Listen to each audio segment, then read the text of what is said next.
Good morning, lovelies. Friday and it's product review day. So I am reviewing these protein patties, which I found at a health food store. I'm not sure if they're in the general stores just yet. And I was really quite impressed with them. And the reason why I do product reviews is because I want to make it easy for people to eat more plants in their diet. And I get it, you're busy and making everything from scratch isn't always possible. So I am always on the lookout for foods, convenient foods that are going to make your life easier. Now, I just want to straight away say that, protein patty is a marketing ploy. The protein is going to attract people because we live in this protein phobic society at the moment where we think we have to take protein supplements and eat meat to get our protein and all that kind of thing. It's absolute nonsense. You do not. If you're eating enough calories, you're getting enough protein. It's just a whole topic that's just been blown out of the water. So this is a vegan, so it's a plant-based alternative for a patty. And the main ingredient is lupin. Now, lupin is a West Australian grown legume. So legumes are your beans and your lentils. So it's like chickpeas or red kidney beans or lentils or that kind of thing. So this is great because not often do we eat lupin. And so this is creating some diversity for our good gut bacteria, which is a tick in the box for it. Now, the other ingredients are dried vegetables, carrot, onion, capsicum.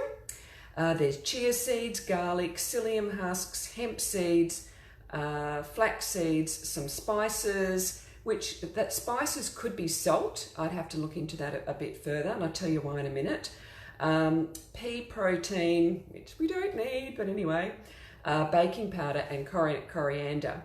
Now, all you do, so this is a dried food ingredient. It comes in a box, it's dry, and you add 300 mils of water and you let it sit there overnight, and then the next day you can just form your patties and cook them either in a non-stick pan. I put them on some baking paper and popped it in the oven.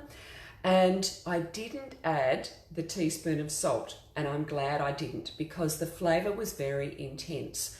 This was the Mexican one. There is a Thai one and there's an original one. Now, for $8, you probably could have made about four.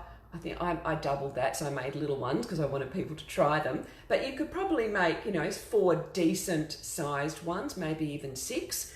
While you may be thinking, oh, that's quite expensive, Nicole, I want you to think how much you spend if you go and buy takeaway. An awful lot more than $8. So you would only have to grab some rolls, some salad, which you've probably already got at home, or some wraps or something like that. And you've got yourself an easy meal. That's actually really delicious. Now, I would be experimenting next time with these. And actually, because the flavour was quite strong, I would put maybe another half a can of beans in there, mush them up in there, or maybe half a cup of cooked brown rice, or even some extra vegetables that weren't going to make it go too soggy. I would give this my tick of approval as an emergency meal. Obviously not, I want to be having it every single night because it is a manufactured product, and making our everything from scratch is always better. But yeah, I think that is a good emergency product that you can have in your cupboard and just help you on your journey towards eating more plant-based foods. So any comments below, and hope you have a great weekend. Bye.